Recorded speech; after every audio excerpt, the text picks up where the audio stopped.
Thousands gathered in Tehran to bury Ayatollah Khamenei. Chants of death to Israel, death to America, banners calling for Trump's killing. His coffin draped in the Iranian flag, 4 family members buried alongside him. But outside the ceremony, Tehran was unusually quiet. Many residents had left the city entirely, and not everyone was mourning.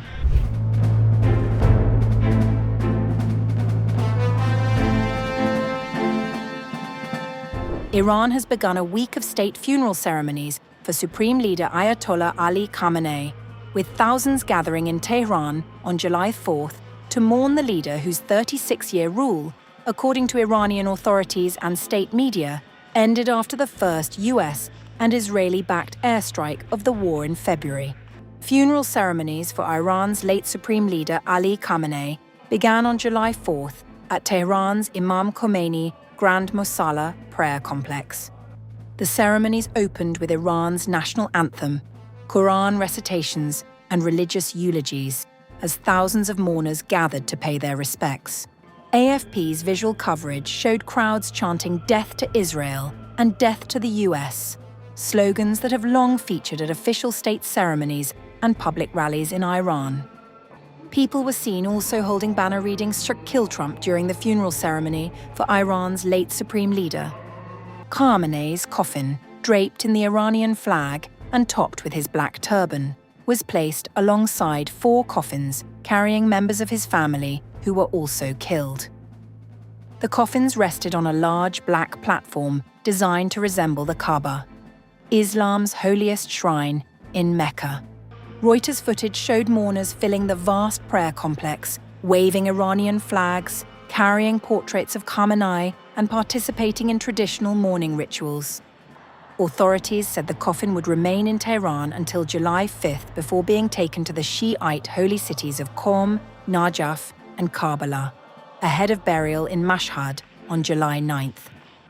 Iranian authorities are expected to organize mass processions over the coming days, providing transportation, food, and accommodation in an effort to draw millions of participants. Many mourners pledged to continue Khamenei's political legacy. We continue Ali Khamenei's path and the path of steadfastness and resistance against coercive countries, especially the United States and the occupying Zionist regime of Israel, and we resist. Others attending the funeral framed the gathering as a call for retaliation. We came here to bid farewell to him, late Supreme Leader Ayatollah Ali Khamenei, but we will certainly avenge his blood.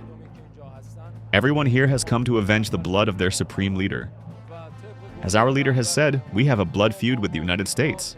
Our relations with the United States will never be good. Rahimi also described the public mood as one of collective grief mixed with determination. Everyone is upset. We are all grieving over the loss of our supreme leader, and with all our strength we are trying to take revenge for the blood of our supreme leader. Not all voices at the funeral called solely for confrontation. A veteran of the Iran-Iraq War argued that Iran should also consider the realities of dealing with Washington. Look, let me tell you something.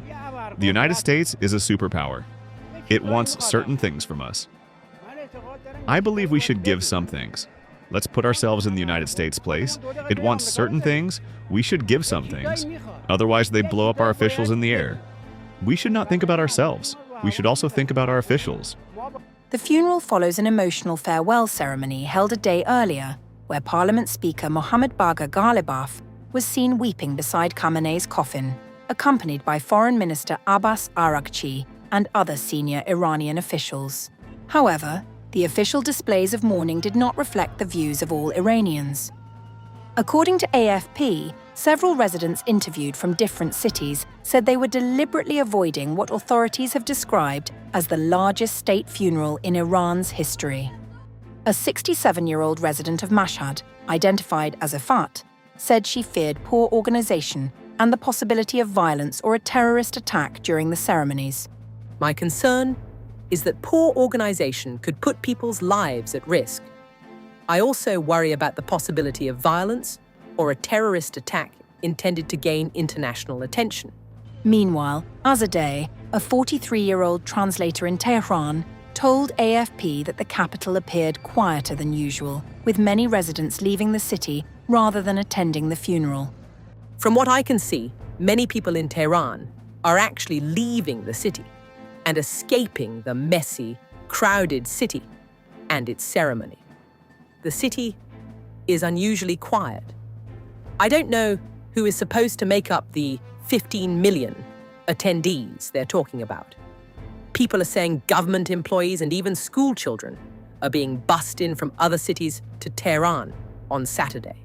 As Iran stages one of the most significant state funerals since the 1979 Islamic Revolution, the ceremonies have become not only a tribute to the country's longest-serving supreme leader, but also a reflection of the sharply differing emotions, political narratives, and public reactions surrounding the future of the Islamic Republic.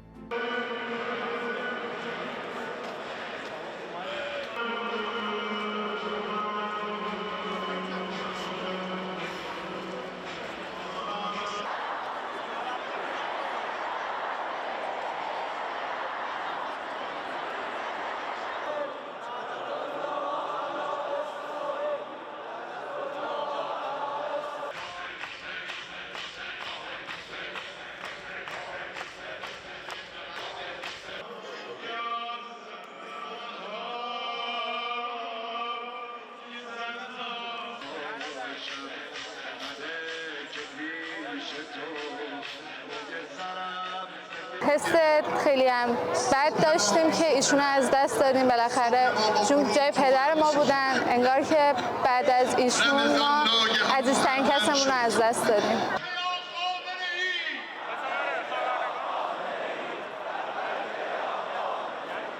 خیلی نزدیکتر از هر کس دیگه به رهبر بودن. قطعاً تصمیماتی که میگیرن مثل رهبر انشاءالله خواهد باشه.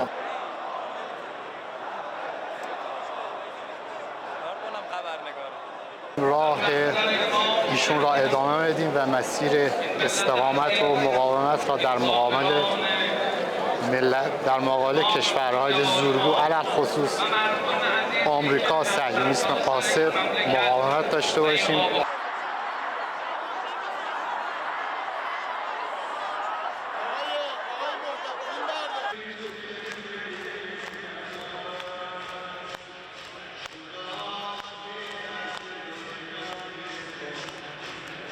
ملت ما رو به پیشرفت هستش انشالله که هر چه زودتر همونجوری که آقای شهیدمون فرمودن قله نزدیک انشالله که هر چه زودتر به اون آرمانهای انقلابمون به اون چیزایی که رهبر عزیزمون تعیین کردن هر چه زودتر دست پیدا کنیم.